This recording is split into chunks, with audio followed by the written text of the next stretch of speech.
What is up, everybody? It's Dr. Vibe here, host and Dr. Vibe.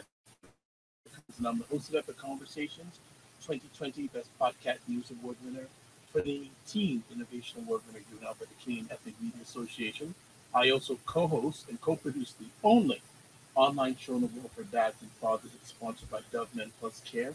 And being part of that team in 2022 and 2021, we reach out directly and indirectly to over 100,000 fathers around the world. And as always, I'd like to say you're blessed, highly favored, a magnet for miracles, and a solution for someone's problem.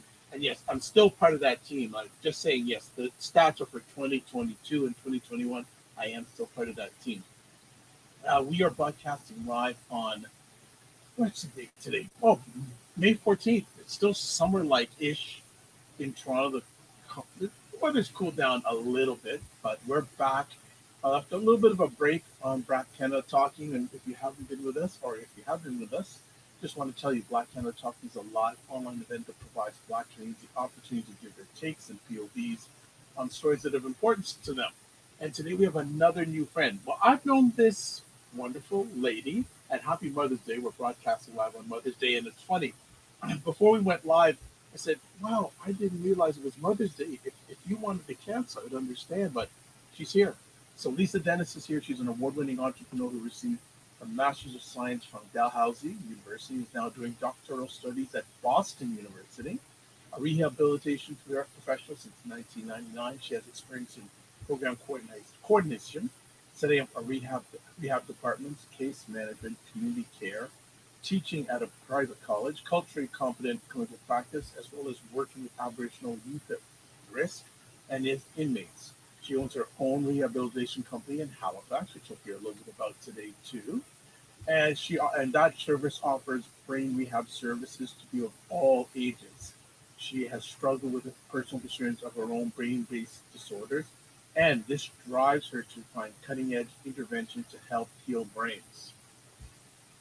She has training in rehab techniques to help with trauma, mental illness, concussions, reading and learning difficulties. She also has a special interest in post-traumatic slave syndrome, the school-to-prison pipeline, and in finding ways to improve health outcomes and services for Black people. So as you understand, just by reading that, I already told her before we went live, you're coming on more than once because we're not going to be able to cover everything in this conversation. It's just not going to happen. She's a proud African Canadian from Montreal and mother of 2 teenagers. Again, Happy Mother's Day. And she enjoys good boxing. I didn't know that about her. Zumba and weight training. I didn't know these things. Good boxing, Zumba, and weight training workout. Well, if I don't behave, she's going to lick me. There you go. There you go. Very good. So as she is smiling in the background, why don't we bring Lisa Dennis on the conversation with us? What is up, Lisa? Hey, Dr. Vibe. How's it going?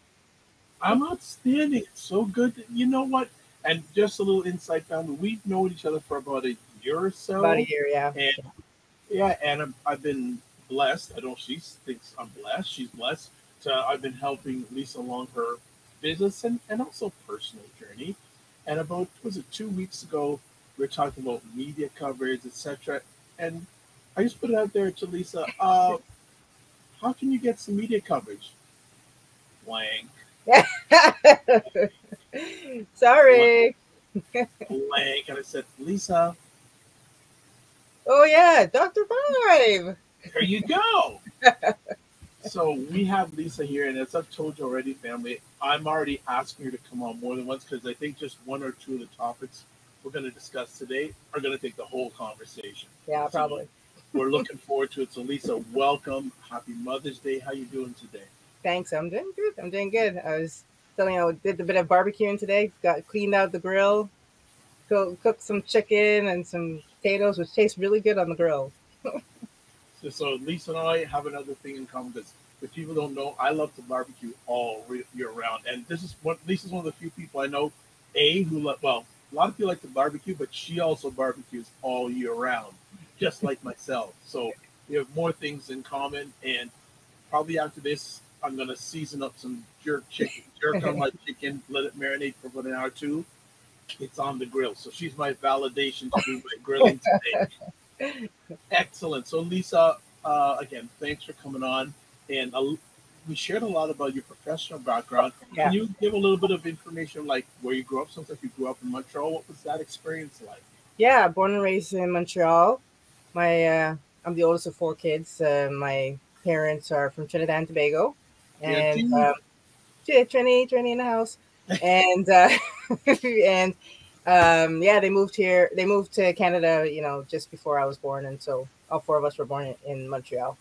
And I've moved around a lot. I was married to a military spouse, a member, and at this point I've lived in four provinces. You know, other than Quebec, Ontario. Lived in Petawawa and lived in Ottawa for a while there, and then lived in Happy Valley, Goose Bay, Labrador. Yeah, I know. I knew the whole Black community. I'm just saying. People that on my fingers can count them all. And now living in Halifax. Yeah, so it's been You around. you have traveled around this country a lot. Were there any places you enjoyed more than others? Montreal. Yeah, at the end of the day, with all the moves, I didn't realize how spoiled I was when I was living in Montreal, being a Montrealer. Just the diversity, the openness, you, racism is everywhere. But at least in Montreal, I kind of understand and feel like I'm seen still. There's still some issues there, no doubt about it. But I what I liked about the fact that I kind of traveled around was the fact that I've lived in urban cities, I've lived in rural areas, I've lived in northern, areas as well, and I've seen a lot of Canada, right? Just in that. So I've seen pros and cons in each of the provinces, but really got a good feel of just working with people of different walks of life. You know, I've worked with many different people. People in prison. I've worked with military members. I've worked with older adults. Worked with pediatrics. So I've kind of seen a lot of the country, and I find that informs, and teaches me a lot about different ways of solving problems and different cultures, and so I think I'm better for it. Nice. How did you get into your professional career? Yes, well, it's a good story. I mean, I knew that I liked the sciences in high school. I mean, I preferred biology, chemistry a bit, physics not so much, but I had to get through that to get to university. And so, after I graduated from high school, I knew that I wanted to be in a helping profession. I didn't know which one I wanted to go in, but in the end, I decided to go into rehab medicine, and went to McGill University in Montreal and did my degree there. I did struggle. I was coming out of a very unhealthy home environment, and so just getting in, I knew that staying in school was going to be my way out of that bad unhealthy situation. So I just kind of stuck with it. I mean, I wasn't like top student because I was going through a lot of other mental health issues at the time and just trying to survive. But I did make it through university, and then even after I graduated, I still needed a bit of time to kind of screw my head back on. So I did some other things. I was really involved in my church, so I did a bit of youth ministry for a few years there, and then decided to go back to the field and finish off my internships, and then started working in rehab. So a bit of a journey, winding road, but eventually I got there. Throughout your winding road, what kept you going? I think just knowing that I could have a better life than what I was living. Right. You know, I grew up in, there was alcoholism, there was abuse, and I was the oldest of four, so I felt I kind of had this responsibility to kind of look up for my younger siblings. I stayed at home much longer than I should have. I didn't leave until I was in my, mid 20s, and should have left earlier because it was toxic for me. But I had a faith in God, not so much at the beginning, but by the time I turned 19, I witnessed my dad having a born again experience, and after all those years of going to church and just kind of going for going's sake and not realizing that you could actually have a relationship with God, when I saw him go through that, because he liked church, not, you know, he was like a Christmas and Easter kind of church kind of goer, right? So when I saw that he had this, you know, really big experience, I was like, wait a second, you mean God's actually real? I was like, what? Right? And so then I started being more open to learning about God and having that relationship with God. And I kind of gave God an ultimatum. Listen, if I'm tired of this game of going to church and not getting anything out of it. So, you know, if you're not going to reveal yourself to me, then I'm out of here. Right. And so God kind of showed up in a very powerful way for me. And that's really what kept me sane. He also put a good counselor in my life to get the counseling that I needed, because, you know, in the Black family home, we don't talk about mental health. We, you know, what happens at home stays at home, right? That's what we're taught. And it's partly because we don't want the social worker coming in to take our kids away, right? And which does happen, right? So it makes sense that we kind of do that as to survive. But at the same time, we're hurting ourselves. We're not getting better. We're still, you know, I struggled years with mental illness. I was, you know, with anxiety since I was like 8 years old, you know, having panic attacks at that young age and not knowing what it was and how to process that, right? And just kind of, you know, figuring things out as I went along, but not having the professional help that I needed, right? So by the time I got to my 20s, like I was like a mess. I was not healthy. Thankfully, I wasn't into drugs and alcohol. I just tried to you know, keep my nose clean and just trying to get through school. And my faith informed that as well. And because I knew if I did the drugs and the alcohol, my life would be worse. It was already bad enough as it was. I didn't want to make it worse. So that's kind of my journey, you know? That's why I'm kind of an advocate right now for like mental health, you know, mental illness, recognizing the signs and symptoms of it, so that, and then more importantly, doing something about it, right? A lot of our people resort to suicide as well, right? Or they resort to alcohol, drugs, and it's a coping mechanism, right? But it's making it getting stronger, right? We're not advancing as a community, and we need to get on with ourselves and do that.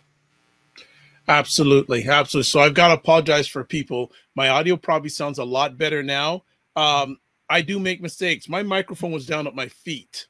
That doesn't help. I can hear you. Yeah, you can hear me, but they're going, Okay. So sorry about that. You know, I really got to get a producer. I got to stop trying to do everything. Like I'm not like, so my apologies for the not great audio at the beginning, family. It should sound better now. So Sounds my good. bad. Okay. So I like to be honest. I can't, I won't use that word. There's a word, and forget it. We'll just get over that. So let me ask you then, Yeah. doing like taking, so what you are now, you had to take a lot of courses, a lot of Yeah. studying. Yeah, definitely. Yeah. My program was like a three. Well, I did it in four. Like I said, I needed to kind of screw my head back on, but it was 4 years. And then a lot of intense, like I remember the first semester we were there, we were dissecting human beings, you know, like to learn all the muscles in the body, right? I'm like, what the heck did I sign up for, right? So, yeah. Two questions, two conversation pieces for you. During your studies, how many other non-melanated people did you? Good question. I was the only Black person in my class. So let me break it down for you. There was three. Yeah, there was two separate classes in different streams. Okay. U1, U2, and U3. So 3 years of those streams. So you had 6 classes, right? Of students, and each class had about 40 to 50 students. In all 6 classes, 40 to 50 students, I had never seen another Black person walk them halls. Wow. Yeah, I was the only Black student out of what's 60 times 6, right? 360. Right. You know what I mean? Yeah. So the only Black person I ever saw was actually a teacher, but she was not even one of my teachers. So yeah, no melanated people except for me. Wow. Pretty And is that the same in regards to when you graduated? Yeah, well, all through the years, I never seen. By the time I got to my 3rd year, I never seen another Black person in the house. And it was small schools. I mean, we had 2 buildings that we kind of kind of pretty much went from, and then like 2 little houses. It was, and then there was the big medical building we'd go to as well. But within my program, no, nobody. Yeah, it's bad. How did that feel?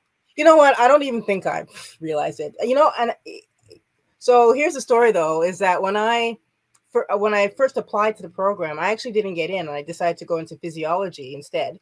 I spent like barely a day in physiology when I saw it posted at the like we have like a union building for students, right? And I saw it posted that they're increasing enrollment in the program. So I marched over to the school that same day and I said, "Hey, why didn't I get in?" Right? And so I didn't realize it then now, but now I look back in retrospect. She said, I spoke with her for about an hour. She says, "Okay, let's put you in." And I'm like, "Okay, good." Right.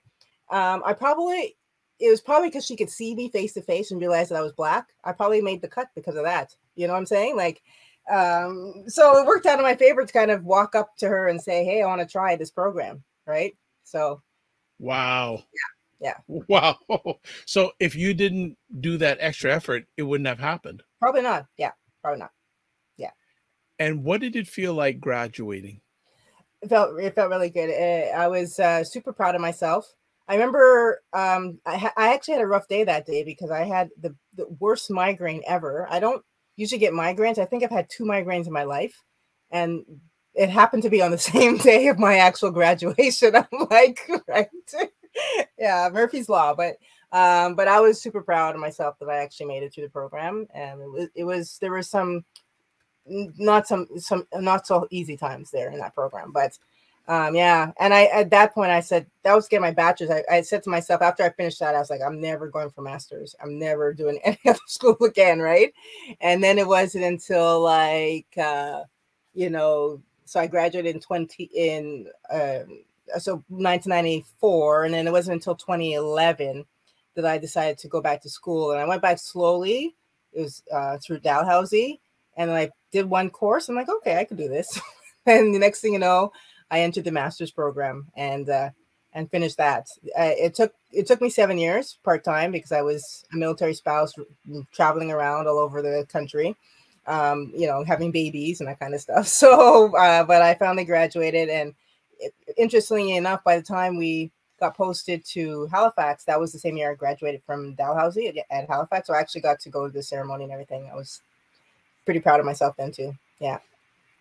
Thank you. Thank you. Celebrating in your success. That's fantastic. Yes, yeah. So, as I said, there is a myriad of conversation topics we can go at today, but I think we're going to start on this journey because I know it's going to be at least a second part. A lot of times we hear the term school to prison pipeline from Black Canada. We hear about it so much in the United States. Yeah. But it's also a social economic challenge here in Canada. Yeah. So let's talk about that today.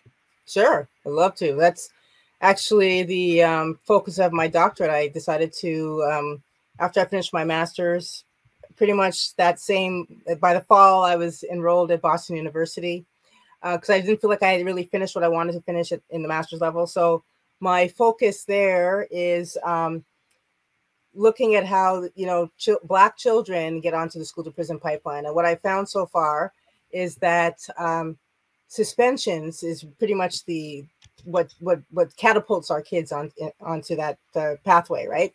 And suspensions for Black kids is happening as early as preschool. What? Yes. I was surprised too. I thought it was like, grade 2 or something, but preschool, our kids are getting suspended or they don't have the right behavior, whatever the case may be. So they kind of kick them out of preschool. So it starts as early as that. So we're talking like a 4 or 5 year old, right? And, the more that a Black child is suspended and they go to, different kind of classroom, an alternative classroom or whatever, then it just kind of creates this pattern of always being punished. And suspensions is pretty much like juvenile detention, pretty much like prison, right? So it just ends up happening whereby the young student never really finishes high school, or if they do finish high school, they don't finish with the credits they need to go on to a higher level institutions like universities. What prompted you to study this subject? Oh, good question.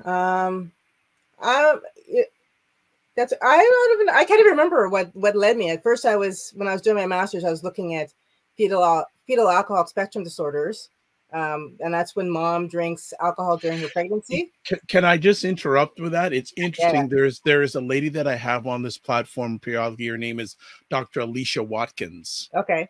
and she's based in Chicago, and she's a trauma specialist. She actually has her master's in social work, and she's been counseling Black couples for over 20 years. And she recently did a post about that subject and Cardi B, Ah, okay.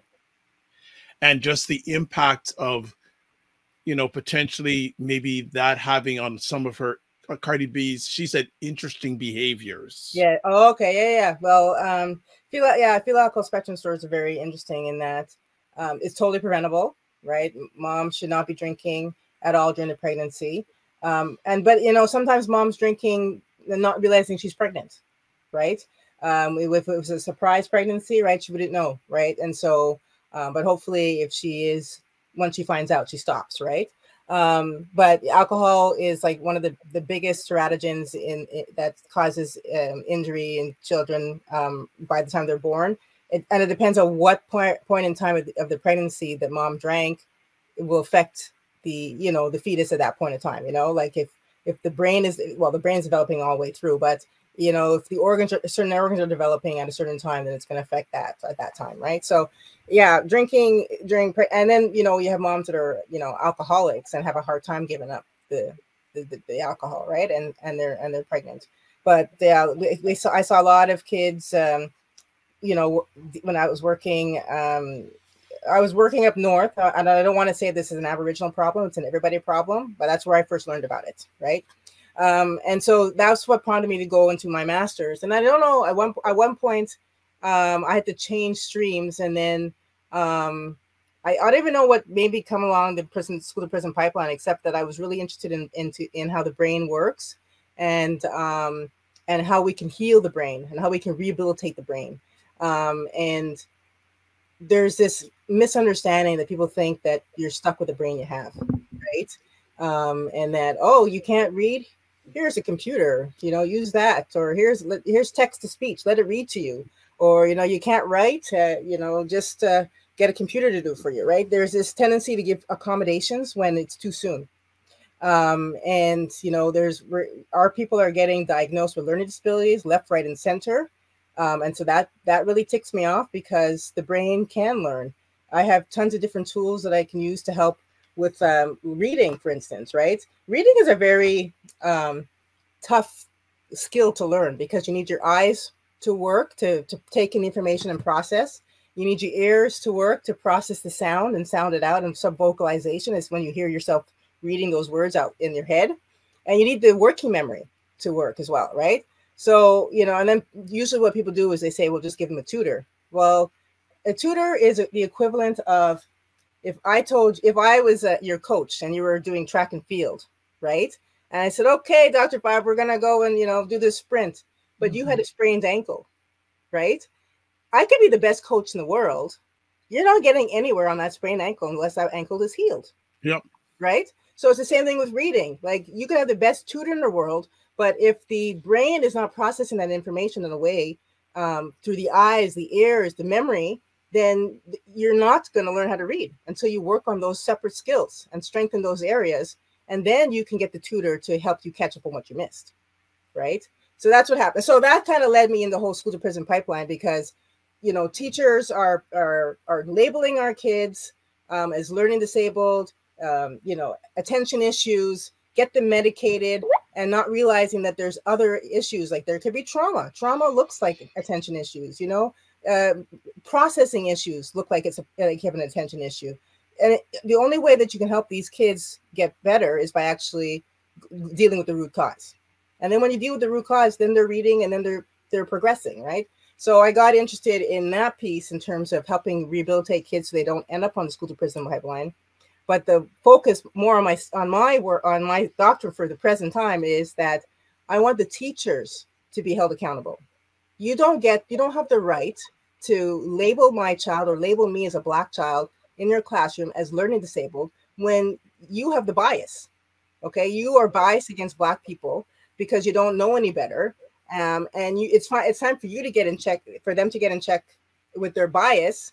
And so my work is about teaching them the skills, one, to recognize their bias, but two, to do something about it, so that they don't label our kids as learning disabled and put our kids on the school to prison pipeline because of their bias. So yeah. No problem. Short break here. We are talking with Lisa Dennis of Lisa's Holistic Rehab and Neurofeedback Inc. on Black Canada Talking. And also want to encourage everybody, subscribe to the Dr. Vibe Show on YouTube. And if you do it on YouTube, also hit the notification button so you'll get notified of great conversations like this one. Also, you can like it on Facebook, YouTube, wherever you are watching this. Like it, share it, tell people about it. It's a beautiful thing. So as we get back to this, and I'm just going to jump onto Instagram Live just to tell everyone, here we go. So yeah, Dr. Vibe here. We are on Black Canada Talking on Sundays at 5 p.m. where we get Black Canadians to share their thoughts, their journeys, their lives, their POV on things. We have Lisa Dennis on from Holistic Rehab and Neurofeedback Inc. We're talking about the school to prison pipeline. So let's get back to talking about that. How much information is there in Canada about the school to prison pipeline? Yeah, I'm still working through that data. Right now, it's everything that I have is articles based in the States. But I know that, there's tons of studies that are being conducted. I mean, in Halifax here, they had the Black study, BLAC study, that kind of looked at the issues of Black youth being suspended and not progressing. And, what they have IPPs, individual program plans. It's different in the country in terms of the school systems, but essentially it's when they put a child on a learning plan because they're not expected to meet the outcomes of the curriculum. So they put them on a plan whereby they're not expected to meet those outcomes, right? And then they still hang out with their friends, but they're on an IPP. And then by the time they get to high school and graduate in grade 12, they can't go on to university because they don't have all the credits, right? So a disservice is being done because you put them on an IPP too soon. And Black and Aboriginal kids here are put on it, 1.5 times more than a white kid. How long, in your opinion, has this been an issue in Canada? Has it been basically for forever and ever? And because I still don't hear enough of it. I hear about it a little bit, but I don't think to the amount that we need to hear about it in Canada, especially in Black Canada. Yeah. I mean, I think it was, now we know a little more than we did when I was a kid in the 70s, 80s, right? I mean, but it's still an issue whereby, our prisons are getting full of our Black men and women, right? And it's because of, education. Like, I think education is, gets you to a place where you can actually succeed, right? And so, but if we're being penalized because of their bias or their labeling of us, then we're missing out on good talent, right? All of our young Black kids could be the doctors and the lawyers and the Dr. Vibes and in rehab medicine, and you know what I'm saying? Doing amazing things, right? But they never get the chance because they are labeled too early. It's not right. Right. So that's kind of, I don't know where my work's going to take me. That's where I'm going to start and see where it takes me. What are the concerns from a systemic lens on this? And why do the systems still allow this to happen? Is it because we as a people aren't pushing back enough? I think that's part of it for sure. I mean, this is a discussion we both have. I don't know that I have all the answers, but it was something that, Black Canada can be talking about as well and give their opinion. But, I think that, there's this like I said before, in terms of the brain-based disorders, there's this misunderstanding that you're stuck with the brain you have. And so There's, I see a lot of people on accommodations that shouldn't be on accommodation so soon, right? And a lot of parents. I mean, I was involved in talking to some parents about helping them recognize the difference between accommodations and rehabilitation, and knowing which is which and what to ask for, how to advocate for on behalf of your child. So I think advocacy. If the parents of these children didn't finish high school themselves, maybe they're not, or they're not as involved in them because of negative feelings that they even had themselves, right? That would problem. Why does racism exist, right? I mean, why is that not been eradicated, right? Exactly. I mean, that it's kind of the same thing. So I think we just need to be empowered, and we need to learn ways to advocate for ourselves better. Nice. On the Instagram live side, want to shout out to you, Guerriere, and also Digital Stem Cell. Thank you so much for watching a little bit of this conversation. We're chatting with Lisa Dennis of Lisa's Holistic and Rehab and Neurofeedback, which is based in what city? Halifax. Halifax. We got East Coast. We got East Side today. So if you're wanting to catch more of this conversation, because it's only going to be up for a few more minutes, go to the Dr. Vibe Show on YouTube, subscribe, watch it live. The live and the replay will be available there, but you're catching a little tease here. So Lisa, another question I want to ask: how many people at the educational level do you encounter pursuing this school to prison pipeline challenge? I haven't come across. I mean, I haven't come across people in terms of that particular interest. I think the educators I've met, they know that that's a byproduct of it. Especially if they're on an IPP. So I've seen more educators involved in terms of dealing with IPPs and not putting our kids on IPPs as a start, right? Can I interrupt? What is? I don't know this term IPP. What's IPP? Individual program plans. Right. That's what we call it here. They call it different things in different provinces, but basically it's a plan that the teachers make with the parents and the students, so that they can either catch up with their peers or put them on another stream whereby they kind of just do less of the curriculum, or they're not expected to meet the curriculum. So they just kind of, it's like Bobo class, I call it, right? It's like they're not, and part of that is because they don't realize that there's interventions you can do to actually help them. People can learn to read if there's different tools that can help strengthen those different areas of the brain, right? So I think that's part of the problem. Yeah. Nice. When you tell other melanated people, I just want to shout out to DJ Dr. LJ Speaks. Thank you. Also the official author Angie. Hey, thanks for jumping in on IG Live. We're talking about the school to prison pipeline in Black Canada. Yeah.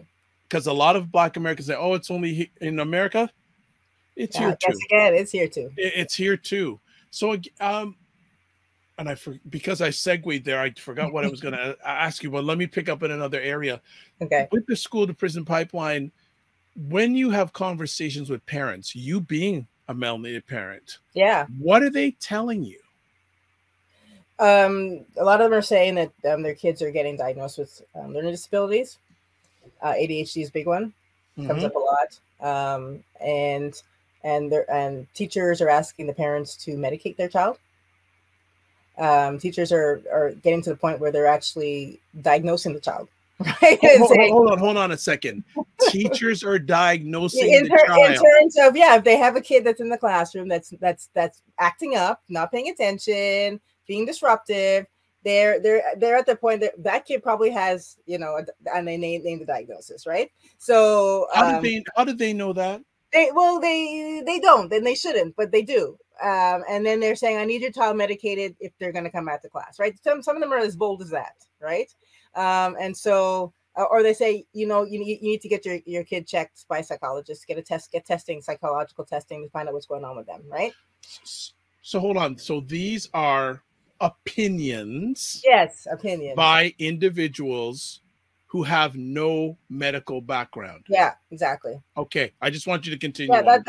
It happens. It happens. I'm not saying that all teachers like that. Some of them are, are totally great, and they are able to integrate the child and help them learn, because we all learn differently, right? Some of us are visual learners, some of us are auditory learners, kinesthetic, meaning we need to move to learn. At the end of the day, I think a lot of us need at least two different forms of, use more of our senses, and we'll all learn, right? So gone should be the days of where you're supposed to sit in the classroom nice and proper, and yes madam, yes sir type of thing.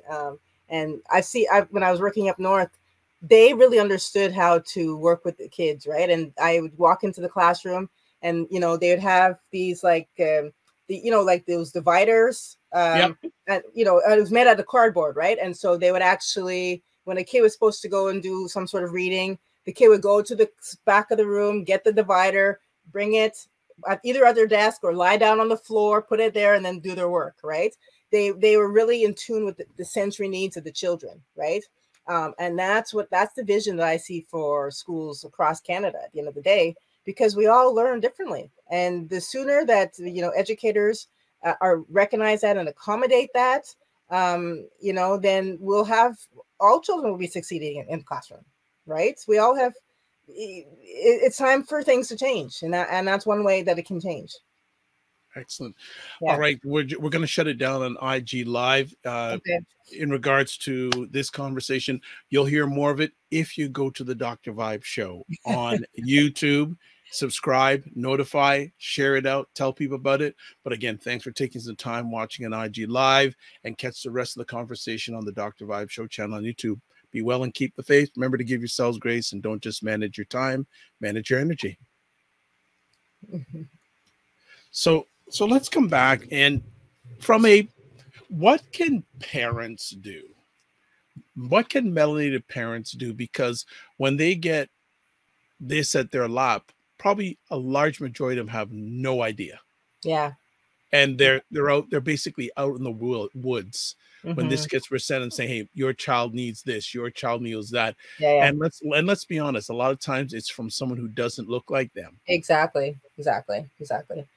So, it doesn't hurt to get a psychological test. I mean, it's good to know. I personally would prefer to get someone private to do it for me, as opposed to getting it done in the school system, because then it kind of follows the child. But if you can't afford it, I mean, at least you have something. Lisa, let me ask, why do you say it's better to get done privately versus public? Well, for me, it's about having more control of the report. If you pay for it out of your pocket, you can decide who you want to share it with. It's okay. Really that. Okay. So, okay. But they cost like $3,000 plus. So it's expensive. Wow. Yeah. So if you could find like a psychological intern or something, or there's ways to kind of get testing done, different. So, I would say it doesn't hurt, but at the same time, you got to ask yourself, why are you getting it done? Because, if you're getting it done, it should be because you actually want something done about it. Right. It's like, it's good to know about a diagnosis, but if you have no resources or anything to do anything about it, then, you just have this piece of paper you paid $3,000 for. That's kind of not really helpful. Right. Yeah. So, you need the recommendations, but, definitely you talk to somebody in rehab who understands sensory processing issues and a root cause of why there might be some attention issues, some learning issues. And because there's ways to rehabilitate that, right? And in what I see on a constant basis is that I see kids that are labeled as having attention problems, but then I ask the parents, did the child ever have any ear infections when they were a baby? And more often than not, a lot of parents go, yeah, how did you know? Yeah. So what happens is that if you have ear infections as a baby, as a child, the ear doesn't develop properly. Okay. It's like, when you're it's like, picture being underwater. When you're underwater, how much can you hear? How much information are you taking in? Right. You're not. So that's their experience of the world. And then, so those tubes end up, might be, or if you put tubes in the ears, that kind of stuff, there might be some work that needs to be done to rehabilitate those ears, right? To process that information better. So, so I, for myself, I offer like listening programs. I do listening tests as opposed to hearing tests. You're just kind of figuring out what frequencies of sound the child is picking up, right? Because even speech is frequencies of sound, right? If you can't get certain high frequencies, you're going to miss words, right? Right. So, so you need to figure. So, kids with air infections, history of air infections, even some of the antibiotics that's given to them is ototoxic, meaning it's toxic for the ear, right? The parents don't know to ask for that. They don't know, is this an ototoxic antibiotic? I mean, who knows about that, right? You don't. So, but these are things that you need to be aware of. So if the ears are not working properly, then it's not processing information properly. And this can look like attention issues, right? There's other diagnoses that mimic attention issues. It could be like diabetes, or it could be processing, not able to process things visually, or it could be trauma, or it could be the child didn't eat, is not eating well, maybe because of poverty, the child's not eating every day. So I don't know how well you pay attention on an empty stomach. I don't, right? No. So, so there's lots of it's important to get a rehab professional's opinion in terms of why there's these attention issues, these learning difficulties, and what can be done to rehabilitate a child. So that's one thing that can be done for sure. Okay. Again, is there a possibility that one of the hurdles too is melanated people not trusting non-melanated people's opinion? Yeah, for sure. Absolutely. Definitely. Like I said, if they're being labeled, right, then there's reason not to believe and to trust, right? And that's a whole other can of worms, right? Yes. It's like, yes, you don't have eons of time to unpack that, but for sure that's part of it. I think learning how to advocate for yourself is important. The more you understand what's going on, the more you're able to advocate, right?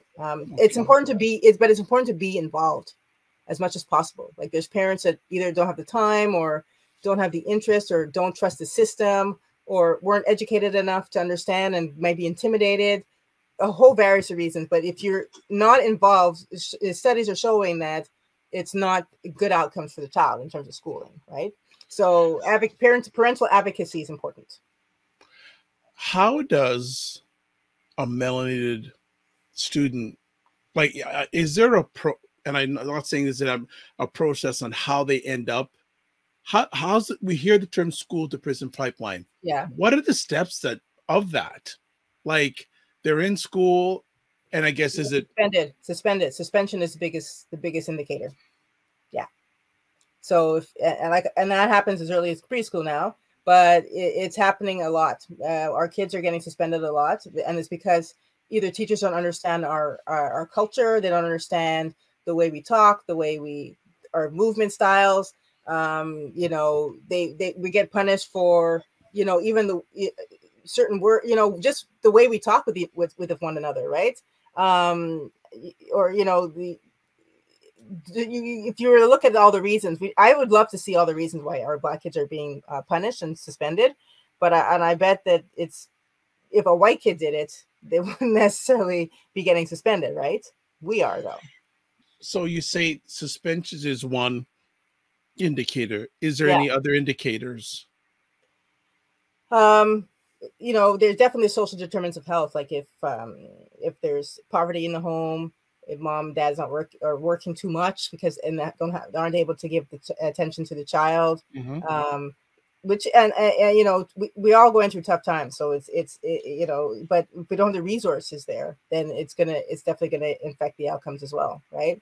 If other siblings or parents were high school dropouts, then there's not much to aspire to for the younger kids, right? Because they're just used to, if there's drugs and alcohol involved, right, in the household, abuse, all those are going to affect a child's ability to be able to succeed in school. Wow. Wow. It just, how much how much more of a concern has the school to prison pipeline become since the pandemic?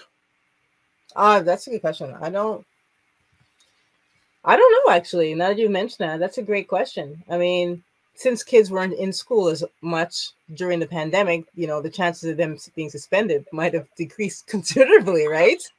And it's a good point, because I was listening on NPR, National Public Radio, this week, and they said they did a study, and like the average students, and this is the US, Yeah. their math scores went backwards.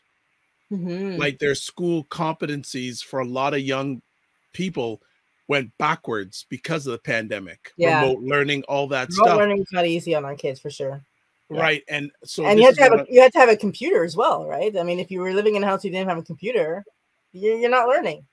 Yeah. Well, this is the thing I'm also wondering on. Yeah. And again, because there seems to be a lack of data, yes, when it comes to Black Canadians, I'm just wondering how much of an impact all these social determinants have had on the school to prison pipeline when it comes to melanated young people. Yeah, that's something I might want to look a little bit deeper in my studies.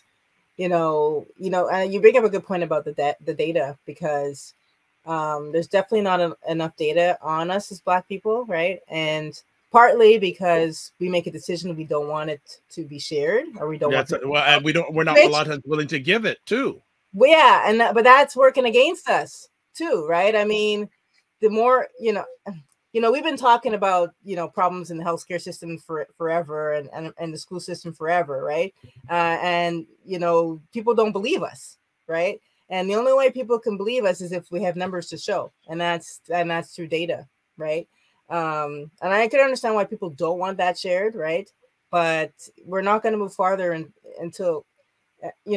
I kind of say that tongue in cheek, because we still need the data, but at the same time, it's like we've been talking about this for forever, and white people always are asking us for the data. It's like, what more data do you want? We need to be out of the position where we're stopping this game of getting data for you, because it's already known that this is an issue, right? So we can't keep waiting on their time either, right? So it's like a double-edged sword. I hear you 150%, Lisa, that it is a double-edged sword, because on one end there's a group of you saying we need data, but on the other end saying the problems are here, we don't need it. I'll just take you to a neighborhood and you'll see the challenge. Exactly. But the powers that be who make the decision say we can't make a decision unless we have the data, the numbers. Exactly. Yeah. I think we need kind of a two-pronged approach. One is you still get the data, but you're still doing something in the community at the same time, right? We can't wait on you to get your data in order for you to make change. So they both need to happen at the same time. So that's what I think. Yeah. From Lisa's lens, are melanated parents taking this subject seriously enough? I think, I've seen I think there's a lot of parents that are really concerned about their kids. So I've seen both sides, whereby there's definitely advocates in the communities that are totally all about making sure that our kids do better. And, I've seen teachers and principals, Black principals here who are kicking butt, like making a difference for their Black children, the Black students, right? So there's definitely some advocates out there. But it's not enough. There's still a lot of work to be done, for sure. Would one of the possible solutions be, in your opinion, Black young people being taught by Black people? That would be ideal, but at the end of the day, we don't have the numbers. Like, Black people make up 2% of the Canadian population. Right. Let's face it. So it would be nice to see, Black teachers, Black doctors, and serving the Black community, but we don't have the numbers. And also, I don't want white people to get off the hook. They need to be culturally competent. They need to check their bias, and they need to learn how to deal with us in a way that's respectful, right? So we need white people and allies to get their crap together to make sure that they offer us a good service, right? And once we get kids off the school to prison pipeline, and we're actually giving them the chance to grow and meet their potential, then we'll have more of the doctors and the teachers that are Black that look like us, right? So it's a big there's a lot of different pieces to that puzzle, right, that need to happen for it to work. So are you saying then, whether we like it or not, if we need a resolution to the school to prison pipeline, we're going to need the help of non-melanated individuals? Yes, well, we need allies for sure. Absolutely. Yeah, because it's bigger. This is a big issue. And the way I see it is, the only way to end racism is for white people to check themselves, right, and realize that they're perpetuating racism by their complacency, right? Are you hopeful of that?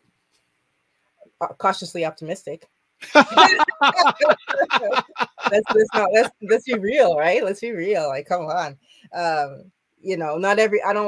I've met white people that are totally aware of their bias and actually making a conscious effort to be better. Okay. I've met those people, right? They do exist. Yeah. And I keep telling them that they need to be the ones to be our voice, because I'm exhausted. I can't be doing this all the time, right? And this is where you, as a white man, for instance, need to go out there and champion and be a great ally and put people in their place for me, right? I'll still do it, because I know that I know for me, as Black people, I think we need to. So this may be a little bit controversial, but I'm going to say it anyway, is that, when we experience racism, but, I don't even like the term microaggression. I think macroaggression is a better word for it. But when we experience that, we make a decision in that moment, how we're going to deal with it. Are we going to let it go? Are we going to say something and stand up? I had today, this morning, I met with just another parishioner at church that I know as an acquaintance, and we were talking very briefly about something, and then all of a sudden she says, "Oh, I really like your Whoopi Goldberg hairdo." What? And I made a decision in that moment. I didn't say, "Oh, thank you for the comp. Thank you." I wasn't going to do that. I just said, "Have a nice day," and I left. Right? It was like, that was an insult, and I did not take it as a compliment. Right? Or when I had my university sweater on once, and I was teaching a Zumba class, and the older adult, she says, Where'd you get it from? I'm like, well, I'm studying at Dal, like I'm doing my master's. It's like as though I got it from a thrift store, right? And I didn't. That's what I'm saying, right? And so, but we make a decision in those moments to what we're gonna do, right? If we feel, and usually more often than not, we do nothing. We say nothing. We do nothing. We walk away, and then we hold it inside, and we carry that anger, that frustration, that feeling, right? Yeah. And what do we do? And so we don't unpack it. We don't talk about it. With anybody, and we hold on to these little everyday moments all the time, and we just push it down, and it's affecting our mental health. It's not worth it. I'm done taking that and keeping that home with me. So, and I'm at the point now where I'm like, I'm being more vocal now. We have to find, I'm trying to find ways that are, and I hate the word used, non-confrontational, because me being assertive I'm not being confrontational, but it's seen as that, right? But we need to, I'm finding ways to find the words to stand up for myself. Obviously, if I don't feel safe, I'm not going to do that, because I want to get home alive, especially for our Black brothers. Like, get home alive. It's not worth it. But those moments where you feel safe, like, I was at one of the pharmacies once, and I saw the security guard like following me as I was going to the aisles, right? And at the end, I went to the cash, and I said, "Who's the manager?" And I said, "Listen, that security guard was following me around, and I felt very uncomfortable about being here." She says, "Would you like to complain?" She gave me a number. I said, "Yeah, I'm going to complain." And then the security guard came towards me, or was just in my vicinity, and I said, am I going to say something, or am I going to walk away? And I said, no, I'm not taking this home with me. So I went to her and I said to her, look, I didn't appreciate you following me around. Oh, I wasn't following you around. You misunderstood. No, I'm not interested in your excuses. I'm not interested in, you're going to hear me. I'm going to say, if you make a decision to wear that uniform, you need to be aware of your body language. And the way you followed me in around the store made me uncomfortable. I wanted to leave. Right. And then she still tried to make her excuses. I left. I was not in the mood, but I, walked out feeling happy that I did that, and I still complained, right? And so we need to take ownership and not give away our power, because giving away our power is making us sick. It's making us sick, and it's not worth it. It's not worth it anymore. So I got a lot more backbone, right? I don't even know how I got into that topic. no, it's just flowing. It's just organic. Yeah, And this is what I'm loving about our conversations, because they'll hit so many different and relevant areas, because what you just there still has relevancy to the school to prison pipeline. Exactly. Right? Because if you don't own your power, someone's going to take it from you. Exactly. Yeah. And control your narrative. Yeah. And that's why it's so important for us to advocate for our kids. Say that this is not okay. You don't get to pigeonhole my child and say that they're learning disabled when you need to learn different ways of teaching my child in the classroom. Right? Woo! Lisa's on fire. You know what? I gotta pull it out. I gotta pull out. Look at this. Drop the mic. Love it. Well, you know what? We're gonna end it right there with the mic drop on both of our ends. Okay. We're gonna mic drop both ends. Lisa, first of all, thank you for being a great mother. Thank you. Being a great advocate for melanated people, past, present, and future. I put up the confirmation. If you want to get in touch with Lisa, even though she's on the East Coast, do it. Right? There's her website. There's her email address. There's her phone number. And if you want to book an appointment, everything is all there. And now I'm not doing it at the end. I did show it a little bit earlier during the conversation. There have been some people watching from the beginning, so they can't yell at me saying, they can't say, oh, yeah, Dr. Vibe, he did put on during the thing. So, all right. I got a great reading program that's remote, so we can figure something out. Yes. Wow. See, Lisa's she just pulls out another card. I tell you, yes. She's got like a Las Vegas Halifax dealer. I want all of our Black kids doing well in school. I want them succeeding. Even adults that are having trouble reading, we could work with you. I want everyone succeeding. We deserve better. And so we need to see our potential. You know, it's short little story here. And for those who may or may not know, I've had a journey helping Black men, Black fathers. And I remember a few years ago working with, or helping, I don't like to help, I don't like the word working, helping a Black father. And I gave him, he must have been in his mid 40s.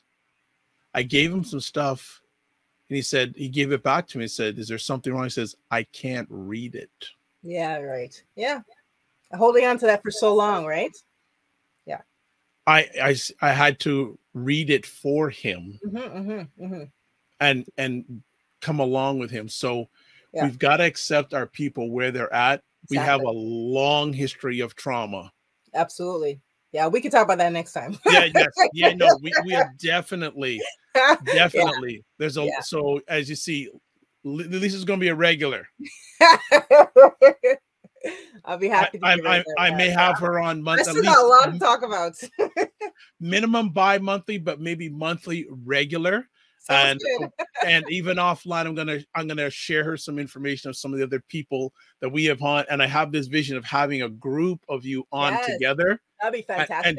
And just dropping knowledge bombs. Yes, sounds good. Just dropping knowledge bombs. But Lisa, again, thank you so much for coming on during Mother's Day. Appreciate it. And we're gonna be chatting soon, anyways. Yes, I'll probably see you soon. But thanks. All right, be well. I had a lot of fun. Thank you so much for taking the time. Remember, you and your family, remember to give yourself grace and don't just manage your time, manage your energy.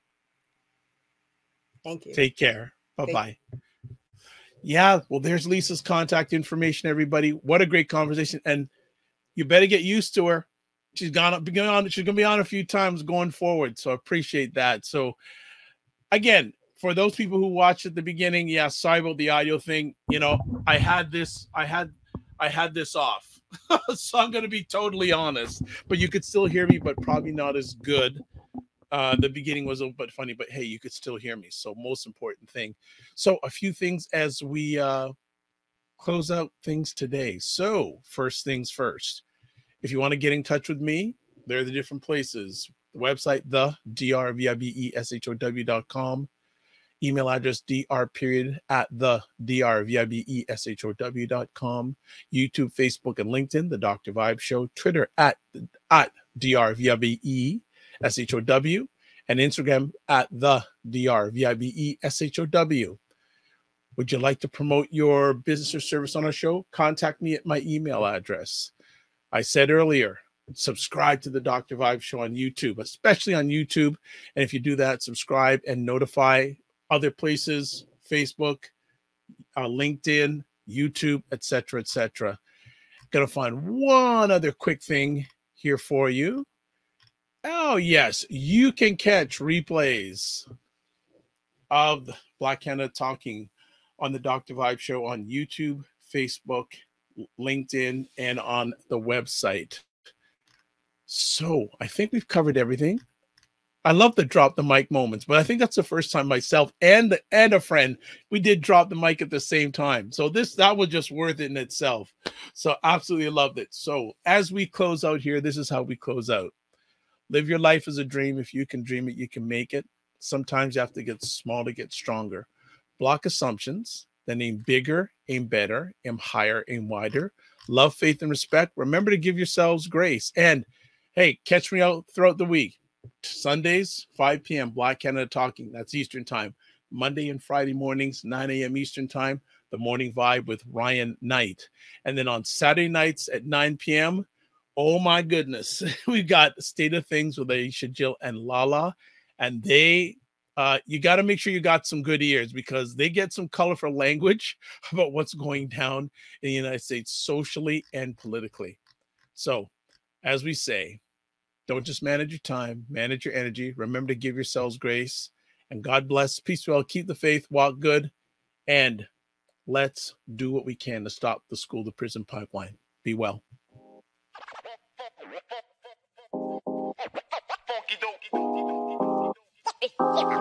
Yeah.